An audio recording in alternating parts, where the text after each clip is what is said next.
Hello বন্ধুরা, আজকে আবার একটি নতুন ভিডিও নিয়ে হাজির হলাম। তো আমার সঙ্গে আছে এই যে পলক।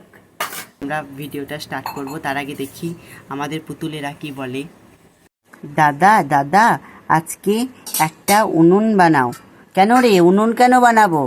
দাদা, আমাদের তো রান্না করার মতো ভালো উনুন নেই, সব তো ভেঙে গেছে। তো তুমি আজকে একটা সুন্দর করে মিনি মিনি উনুন বানাও। ঠিক আছে, আজকে তোদের জন্য একটা সুন্দর করে উনুনই বানাবো। থ্যাংক ইউ দাদা। ঠিক আছে, যা। তো বন্ধুরা, ওদের কাছে শুনলে ওদের কথা মতো আমি আজকে বানাচ্ছি একটি ছোট্ট মিনি উনুন। তো সর্বপ্রথম কি করলাম দেখো, একটা মাটির একটা একমণ্ড মাটিকে উনুনের শেপ তৈরি করে নেব, যার মধ্যে উনুনটা বানাচ্ছি মাটি দিয়ে একটা উনুনের শেপ করে নিচ্ছি। দেখো, খুব সুন্দরভাবে করে নেব মাটির শেপটা। তো আমাদের বোতলেরা বলেছে একটি উনুন বানাতে, সেই ওদের কথা মতোই উনুনটি আজকে বানাচ্ছি। খুব সুন্দর হতে চলেছে আজকের ভিডিওটা। খুব সুন্দরভাবে দেখো মাটির শেপটা করে নিলাম উনুনের, যার উপরে উনুনটা থাকবে সেটার উপরে। এবার ভালো করে জল দিয়ে সমান করে নিচ্ছি, প্লেন করে নিচ্ছি। তো দেখো, এবার উল্টিয়ে নিলাম মাটিটাকে। এবার উপর দিকটাও একটু জল দিয়ে করে নেব, প্লেন করে নিলাম। এবার উনুন বানানোর জন্য গোল দাগটা করে নিচ্ছি। এর উপরে একটা গর্ত করতে হবে, মাটিগুলো খুঁড়ে নেব। একটু সাবধানে, তোমরা যারা করবে একটু সাবধানে করবে। মাটিটা এই সময় অনেক নরম থাকে, আর আমি একটু শক্ত মাটি নিয়েছি। যাই হোক, সাবধানে একটু করে নিতে হবে, তাছাড়া পুরোটাই একদম ঘেটে যাবে যদি সাবধানে না করা যায়। তো দেখো, আমি গর্তটা করে নিয়েছি। এবার ওই মাটি থেকেই একটু করে নিয়ে উনুনটা এবার বানানো শুরু করব। তো 3 দিকে 3টি মাটি দিয়ে দিলাম।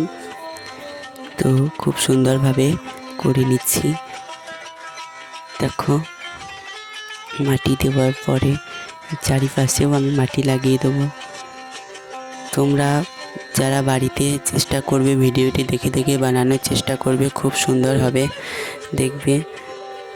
তো বন্ধুরা, এক এক করে চারিদিকে মাটি লাগিয়ে দিচ্ছি। মাটি লাগিয়ে দিয়ে একটু সমান করে নেব।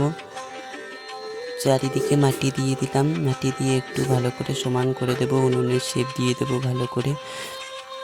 তো বন্ধুরা দেখো, উনুনটি ভালো করে শেপ দিয়ে দিয়েছি। আর তোমরা বলবে এই উনুনে কি রান্না দেখতে চাও। দেখো, উনুনের মোটামুটি কাজ আমাদের কমপ্লিট। এবার উনুনে জ্বালানি দেওয়ার যে মুখটা সেটা ফুটিয়ে নিচ্ছি। এই কাজটাও সাবধানে করতে হবে, মাটিটা যেহেতু নরম থাকে। একটু আলতো হাতে ধৈর্য নিয়ে ফুটোটা করে নিতে হবে।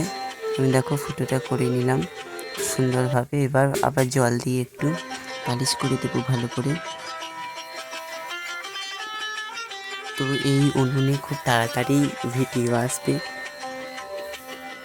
যদি ভিডিওটি ভালো লাগে তোমরা প্লিজ একটু সাবস্ক্রাইব করে দিও। তো দেখো, উনুন মোটামুটি বানানো কমপ্লিট হয়ে গেছে। এবার দেখি পুতুলেরা কি বলছে। দাদা, তোমার উনুন কমপ্লিট হয়ে গেছে? হ্যাঁ, এই দেখ, উনুন তো আমাদের কখন বানানো কমপ্লিট। তুই কোথায় গেছিলিস? দাদা দাদা, আমি আমাদের পাড়াতে একটু খেলতে গেছিলাম। আচ্ছা, দেখ তো উনুনটা কেমন হয়েছে। খুব সুন্দর হয়েছে দাদা। এই উনুনে তুমি কবে রান্না করবে? খুব শীঘ্রই করব। তুই বন্ধুদেরকে বল, উনুনটা যদি ভালো হয়ে থাকে তাহলে লাইক, কমেন্ট, শেয়ার ও সাবস্ক্রাইব করে দেবে। উনুনটা যদি আপনাদের ভালো লাগে তাহলে আপনারা লাইক, কমেন্ট, শেয়ার এবং একটা সাবস্ক্রাইব করে দেবেন, কেমন? ঠিক আছে, তুই বন্ধুদেরকে বললি, দেখবি ঠিক সাবস্ক্রাইব করে দেবে। তো বন্ধুরা, এই যে দেখুন, উনুন বানাতে কমপ্লিট হয়ে গেছে। আপনারা দেখে বলুন কেমন হয়েছে। এই উনুনে খুব শীঘ্রই রান্না আসছে। আপনারা কমেন্টে জানাবেন কি রান্না আপনারা দেখতে চান, সেই অনুযায়ী রান্না করার চেষ্টা করব। তো বন্ধুরা আজকে এই পর্যন্তই, দেখা হচ্ছে নেক্সট একটি ভিডিওতে। আজকে যে উনুনটা বানালাম সেই উনুনে খুব শীঘ্রই ভিডিও আসবে, আপনারা তাড়াতাড়ি চ্যানেলটা সাবস্ক্রাইব করুন। আজ এই পর্যন্তই, টাটা টাটা কর সবাই, টাটা।